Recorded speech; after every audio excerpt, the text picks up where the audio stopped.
वो बोलते जे वो ममता का जो सरकार वहाँ चल रहा है वो जिहादी का सरकार चल रहा है। জিহাদি কাদের বলে? এ তো শুভেন্দু অধিকারী মাঝখানে বলেছিল জিহাদি জিহাদি। আমি ওনার বিরুদ্ধে লিগ্যাল অ্যাকশন নেওয়ার জন্য অলরেডি কপি আমি সার্ভ করেছি শুভেন্দু অধিকারীর বিরুদ্ধে। তো সেইখানে ওনারা ওই কথা বলছে, মানে এই ভারতবর্ষে মুসলিম কমিউনিটির মানুষদের মানে যারা আছে তাদের সবাইকে একটা জায়গায় ছাপিয়ে দেওয়া হচ্ছে যে এরা হচ্ছে জিহাদি, এরা লুঙ্গিওয়ালা, এরা লুঙ্গি বাহিনী। কারো বাবার দেশে না, এটা মাথায় রাখা উচিত।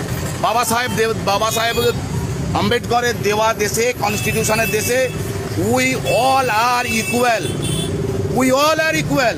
এখানে হিন্দু, মুসলিম, খ্রিস্টান, জৈন, বৌদ্ধ সব ধর্মের মানুষ থাকবে। এখানে একটা সম্প্রদায়কে দাগিয়ে দিয়ে সব সময় সব জায়গাতে। আর যখন বলছে যে তৃণমূলের লিডাররা, এই তৃণমূলের মমতা বন্দ্যোপাধ্যায় জিহাদিদের জন্য ওখানে রেখেছে, ওর বিরুদ্ধে আগে স্টেপ নেয়নি কেন ভারত সরকার? তাহলে তাকে বাংলাদেশের কথা উঠতে হয়।